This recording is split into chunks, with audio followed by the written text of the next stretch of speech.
Facebookers, Facebookeuses, citoyens, citoyennes, étrangers, étrangères. Voilà, en face de moi, j'ai mon oncle. J'ai mon oncle qui habite ici depuis exactement 1988, mais il va mieux l'expliquer que moi. Ça va, tonton? Oui, ça va. Voilà, et ben, explique-nous, qu'est-ce qui se passe? Moi, je suis là depuis en 88 et j'ai payé régulièrement tous mes loyers. Et ces dernières années-là, j'ai eu des soucis. Et quand même, j'ai présenté à ADEP, j'ai dit que je ferai tout pour régler tout et puis continuer à payer le loyer régulièrement. Mais l'ADEP, ils ne m'ont pas accepté et tout ce qu'ils ont décidé, c'est l'expulsion. Donc là, actuellement, je suis fatigué, j'ai demandé l'aide à tout le monde et je ne parle pas sur mon nom seulement parce qu'ici au foyer, on ne respecte pas. Et puis, il a fait ce qu'il veut, parce que dans leur tête, nous, on n'a pas de défense. Mais nos enfants sont là, et j'ai vu qu'on a besoin de votre soutien. On veut que vous nous arrêtez. Et puis, avec mon fils Adamant, et tous ceux qui ne peuvent rien faire, mais on a besoin tous, et au nom de tous les membres du foyer aussi. Donc, on veut que vous sortiez massivement pour nous aider et montrer aussi ce que le conneries qu'ADEF fait contre ses habitants. Et maintenant, attends, tiens, tiens, maintenant je vais parler. Voilà, tiens, filme-moi. Non, attends, tu te filmes. Attendez, désolé, un problème technique. Voilà, tiens. Ah, tiens, tonton. Voilà, tiens. Et assieds-toi là. Voilà, comme ça, tu me filmes comme ça. Ah, Voilà, ouais. voilà. Voilà, tiens bien comme ça. Voilà, tiens comme ça. Attends, comme ça. Regarde, tu fais comme ça. Comme ça, tu mets tes mains comme ça. Voilà, voilà. Voilà, désolé, je vais pas trop tarder car mon oncle quand même peut pas tenir la caméra aussi longtemps que moi. Voilà, comme vous avez pu comprendre, voilà, mon oncle aujourd'hui il est fatigué. Voilà, il garde serait même en temps de guerre. Mais c'est pas normal qu'aujourd'hui, nos parents qui vivent en foyer vivent dans des conditions pitoyables psychologiquement. Car ils peuvent refaire les murs, ils peuvent refaire les bâtisses. Même si psychologiquement ils sont toujours soumis à un système capitaliste, ce n'est pas normal. Ils ont subi l'esclavage, ils ont subi le temps colonial. Car mon oncle, il est né sous le temps colonial exactement en 1955. Et aujourd'hui, il est là en France depuis 88. Il a toujours réglé ses loyers pendant 26 ans. À l'arrivée du numérique, vu que c'était un photographe, il a perdu son travail. Et aujourd'hui, il se voit expulsé alors qu'il a tout fait pour pouvoir régulariser ses loyers. Exactement, en 2014, il avait déjà eu une première dette de loyer. Quand le numérique est arrivé avec les téléphones, il a eu une première dette de loyer. Par rapport à sa première dette de loyer, il a fait un plan FSL, Fonds Solidarité Logement. Par rapport à ce Fonds Solidarité Logement, ça veut dire ça l'a aidé à déjà trouver une solution. Mais voilà, c'était très difficile et tout, etc. Mais déjà, son Fonds Solidarité Logement, il l'a payé jusqu'au bout. Car pour payer, c'est un prêt que la personne paye, mais à moindre coût. Tonton, je paye combien par mois? Le FSL, combien par mois tu payes? 36 euros. Voilà, 36 euros par mois, il a tout payé. Voilà, déjà, il a tout payé ça. C'est-à-dire, il ne doit rien à personne. Ensuite, en 2016, il y avait l'ancien foyer, de la ville d'Aulnay-sous-Bois, ils l'ont détruit pour faire une résidence sociale. Lorsqu'il est rentré dans la résidence sociale, il devait 1200 euros ou 1300 euros. Oui. C'est-à-dire qu'il est rentré exactement le 1er octobre 2018. Oui. Le 1er octobre 2018, lorsqu'il est rentré dans la résidence sociale de la ville d'Aulnay-sous-Bois, directement, l'assistante sociale de la ville d'Aulnay-sous-Bois, qui s'appelle Madame Poujol, lui a fait une demande d'APL. D'entrée de jeu. Il a reçu l'APL que en juin 2017. Là, je dis même pas, tellement ça me touche. Je n'ai même pas besoin de dire, alors j'ai écrit. Il a reçu exactement l'APL en juin 2017, il a reçu exactement 37 euros.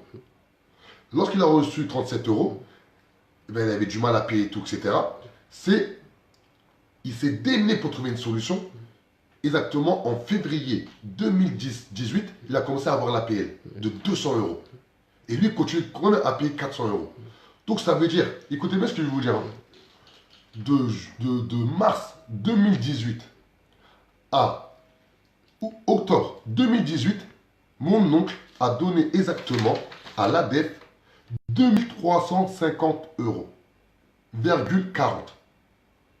À cette hauteur-là, à cette vitesse-là, vu qu'il lui payait 400 euros, il avait 200 euros d'APL, c'est-à-dire tous les mois, à partir de mars, il donnait 200 euros à l'ADEF. Si l'ADEF, ils auraient fait un vrai accompagnement de ces résidents, comme ils mettent sur leur statut, ils euros que mon oncle, il a tout fait pour trouver une solution. Mais le pire de ça, vous avez vu comment de l'ADEF? L'ADEF, c'est une association. C'est pas un bailleur social. C'est une association de la loi 1901 à but non lucratif. C'est-à-dire tout le bénéfice qu'ils génèrent doit être reversé pour améliorer leur service. Comment se fait-il qu'une association fonctionne comme un bailleur social? Comment se fait-il qu'une association fonctionne comme une entreprise? Comment se fait-il qu'une association fait de la publicité trompeuse sur leur site internet, qui disent qu'ils accompagnent les locataires avec une médiatrice sociale, etc., etc., etc. Comment se fait-il qu'aujourd'hui une association a un chiffre d'affaires de 150 millions d'euros avec des beaux bureaux en plein cœur du 94 dans un département sinistré à Ivry-sur-Seine? Comment se fait-il qu'aujourd'hui, ce genre d'associations ont comme collaborateurs les municipalités, les départements? Il ne faut pas oublier, les départements, c'est la solidarité. Et aujourd'hui, mon nom se voit expulsé. Trop de questions qui va faire qu'on va aller manifester demain au 19 rue Baudin à Ivry-sur-Seine où vous attendez nombreux et nombreuses. Car mon oncle, c'est l'oncle de tout le monde. Car mon oncle, c'est l'oncle de toute la France. Car c'est pas normal qu'aujourd'hui en France, la misère humaine est devenue un business. Ce n'est pas normal qu'aujourd'hui des associations qui se disent sociales ne font plus de social. Ils plus du social, ils profitent des avantages que l'association offre, car une association, lorsque vous avez une association, vous faites du business, vous êtes exonéré d'impôts. Non, vous êtes exonéré des charges commerciales, désolé. Elle est là la réalité. Et à un moment donné, l'ADEF, on a été clair. On voulait juste un rendez-vous. Normalement, on devait avoir un rendez-vous demain avec Jean-Paul Vaillant, exactement à 15h30.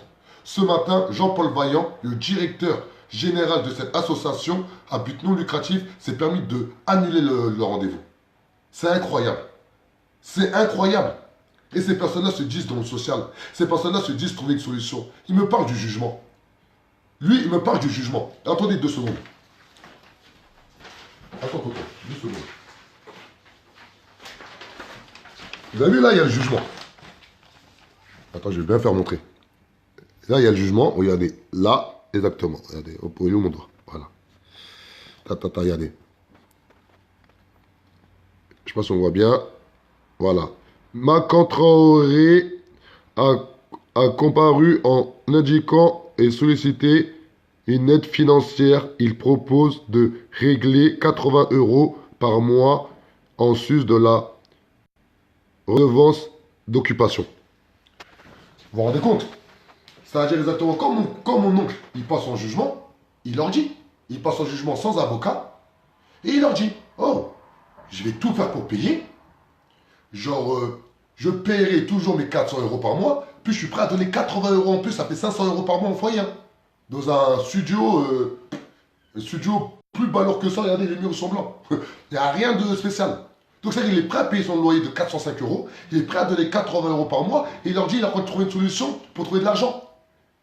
Mais lorsque mon oncle, il passe exactement en décembre 2017 en jugement, mais l'ADEF, vous avez déjà commencé à avoir un versement de l'appel en juin 2017. Comment se fait-il qu'à aucun moment ils sont réveillés? Mais ensuite, ça aurait été que ça. Mon oncle, avec le délégué élu, c'est-à-dire très proche de l'ADEF, ils vont voir exactement la médiatrice sociale à 2 reprises. Leur disant clairement que M. Macan fait des efforts, va faire des efforts, et même le délégué se porte garant. Tellement ils connaissent la mentalité de mon oncle, il est honnête. Eh bien, ils ont quand même expulsé. Donc, pour tout ce qu'on vient vous raconter, on va lutter jusqu'au bout. On va rien lâcher. Quoi, ça a coupé? Oui, il y a quelque chose qui est dit ça. Ah ouais, attends, faut couper ça. Quand tu fais ça, tu coupes comme ça. Oui, Donc, on va rien lâcher. On va lutter jusqu'au bout. Mais pour ça, on a besoin de vous. À un moment donné, on ne peut pas se plaindre des conditions des Africains sur leur continent. On ne peut pas se plaindre des personnes qui sont mises en état d'esclavage en Libye. On ne peut pas se plaindre par rapport à ce qui se passe en mer Méditerranée où on a des frères et des sœurs qui meurent. On ne peut pas se plaindre par rapport aux conditions d'accueil en Europe des personnes qui veulent juste vivre dignement. On ne peut pas se plaindre des personnes qui vivent dans des conditions incroyables à Porte de la Chapelle. Si on ne se plaint pas des foyers. Si on ne se plaint pas de nos frères et nos sœurs qui vivent en foyer dans des conditions incroyables où leurs droits sont bafoués. S'il vous plaît, s'il vous plaît, s'il vous plaît, réveillons-nous. Et là, ça concerne tout le monde. toute la France. Car moi, je suis français. Arrêtez de voir je suis un Français, moi. Je sais pas, mettez-le dans votre cerveau. Donc là, je parle à mes compatriotes. Et ensuite, je parle à tous les étrangers en situation régulière, voire irrégulière, car la France est une terre d'accueil. N'oubliez jamais la Déclaration universelle des droits de l'homme de 1789, qui a inspiré la Déclaration universelle pour l'humain de 1948. S'il vous plaît, s'il vous plaît, s'il vous plaît, s'il vous plaît, demain on a besoin de monde à 14 h devant la DEF. Et ensuite, la semaine prochaine, pas ce mercredi, l'autre mercredi, on va aller devant le ministère de la Culture. Donc là, je vais laisser mon oncle finir.